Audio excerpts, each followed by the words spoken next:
Bienvenidos al podcast de economía e inversiones de Upside Capital. Revisaremos el rendimiento del mercado en Chile y el mundo y las principales noticias económicas y financieras que marcan la jornada.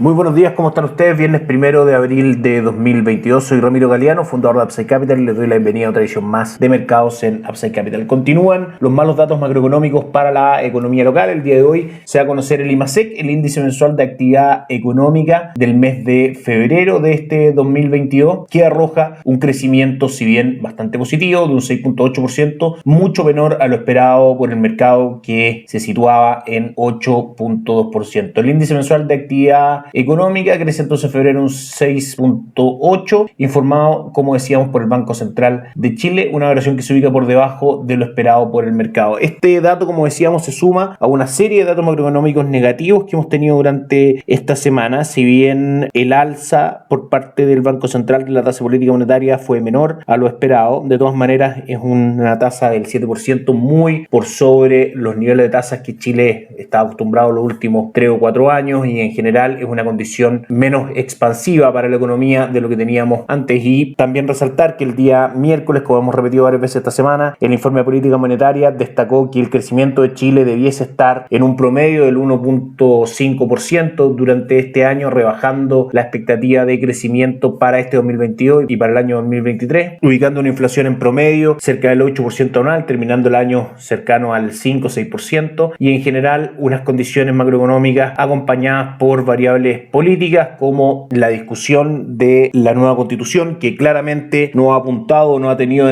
dentro de sus prioridades establecer condiciones para que tengamos un crecimiento sostenido en el largo plazo, y en general no es preocupada o a favor del mercado en ese sentido. También las reformas del presidente Gabriel Boric y su gobierno forman parte de esta incertidumbre en general del punto de vista político que acompaña a lo económico, y que por supuesto nos hace seguir recomendando fondos mutuos que tengan exposición a activos extranjeros más que a activos locales, y también recomendamos por supuesto invertir directamente en fondos extranjeros a través de nosotros, con nuestra alianza con Banco Itaú para plataforma Pershing y con Principal Financial Group para plataforma Dublin. Otra mala noticia entonces para la economía local: el día de ayer el IPSA tuvo un upside de un 0.86%, cierra el primer trimestre con un 14.59%, un excelente retorno al que por supuesto debemos hacerle un pequeño doble clic para ver por qué está ocurriendo esto. Primero, claramente el flujo de capitales producto de la guerra y de lo lejos que estamos nosotros del conflicto entre Rusia y Ucrania, más una recuperación bastante marcada luego de la pandemia, ha hecho que el flujo de capital sea hacia Chile y que los inversionistas busquen mercados como el nuestro para aumentar su nivel de inversión, sumado al alza de tasa, al diferencial de tasas que tenemos entre Estados Unidos y la tasa de política monetaria de Chile, que en general atrae también capitales, y el fuerte rally que han tenido acciones como Sokimich y CAP. Sokimich ya arriba del 50% de retorno durante el año, producto del encarecimiento de los commodities dado el conflicto entre Rusia y Ucrania. Son algunas de las variables más importantes que han tenido al mercado local con estos excelentes retornos. Si ponemos esto en contexto, recordemos que el año 2020 fue negativo en prácticamente un 10% para el IPSA, el año pasado fue positivo en un 3%, con los mercados desarrollados rentando prácticamente un 25-30%, y en general esto es una tendencia retrasada del mercado local que no se venía dando hace tiempo y que ahora se está manteniendo. Desde nuestro punto de vista, las condiciones macroeconómicas de Chile en general son bastante negativas, por ende de tomar posiciones en bolsa local, sugerimos tomar posiciones en acciones de empresas cuyo ejercicio tenga mucho que ver con condiciones externas y que ésta sea favorable, y que por supuesto en forma especial no sean perjudicadas con cualquier proyecto que pueda influir negativamente en sus operaciones, ya sea a través de las reformas del Ejecutivo o a través de la nueva propuesta constitucional. Y en ese sentido, en Upside Capital tenemos una serie de fondos de acciones locales manejados por administradoras generales de fondos bastante destacadas y con mucha experiencia, y podemos de esa manera dar acceso al mercado local, pero de todas maneras en el largo plazo seguimos prefiriendo mercados desarrollados que emergentes. Como conclusión, es por eso que es tan importante, por ejemplo, y tan buena herramienta de inversión las carteras administradas, porque las carteras administradas se preocupan de tener en su justa medida economías desarrolladas, economías emergentes, etcétera, y hacen una muy buena diversificación. Cobre ayer cae un 0.51% y el dólar tiene un día de retroceso después de 2 días de alzas bastante fuertes como fueron martes y miércoles. Ayer jueves retrocede, abre en 7.90 y cierra finalmente en 786. Vamos a revisar el mercado extranjero. Ayer caía fuerte en la renta variable en Estados Unidos, Dow Jones abajo 1.56, Nasdaq 1.54 y S&P abajo también un 1.57%. Europa cayó un 1.43 en un día finalmente de correcciones de la renta variable. Aún todos estos índices en terreno negativo en cuanto a retorno desde el 1 de enero a la fecha, pero en terreno positivo incluso con la caída que tuvieron en la guerra, las bolsas en el mundo que ya la recuperaron, etcétera, con retorno positivo durante los últimos 12 meses del Dow Jones arriba un 4.92, del S&P 500 13.06% y de Europa un 6.08. Nuestra perspectiva es que en general Estados Unidos, sobre todo, que ha mostrado cifras macroeconómicas muy positivas, mantenga un crecimiento estable de su economía, vaya recortando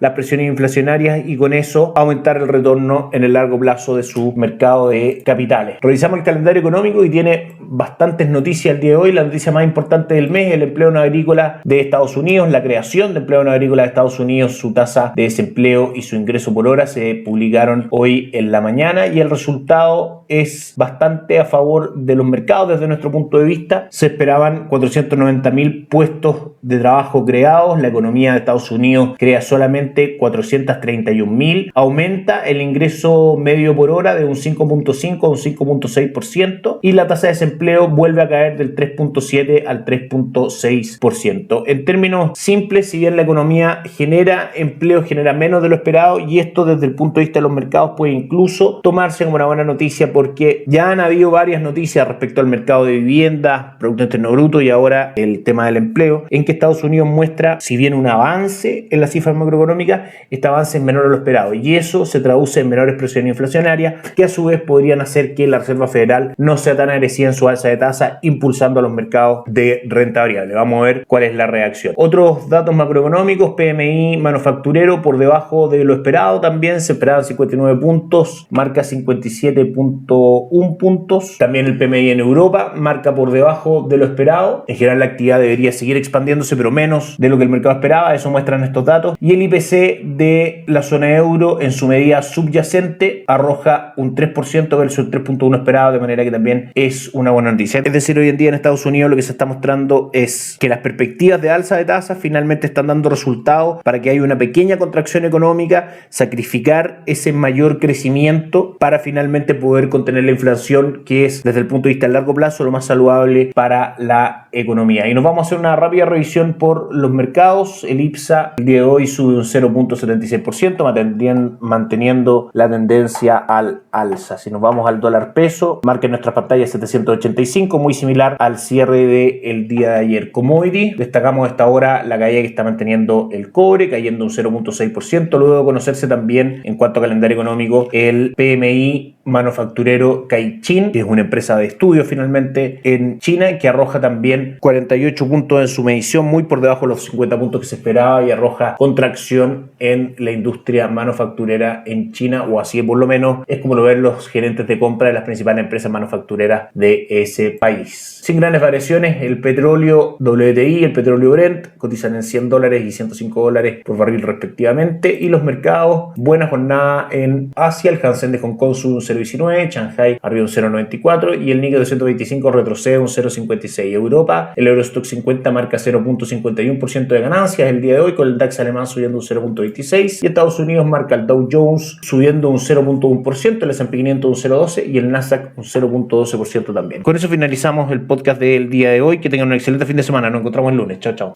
Gracias por escuchar el podcast de Economía e Inversiones de Upside Capital. Te invitamos a visitar nuestro sitio web www.upsidecap.cl y contactarnos para brindarte una asesoría objetiva, sin sesgo y con una mirada global para tus inversiones.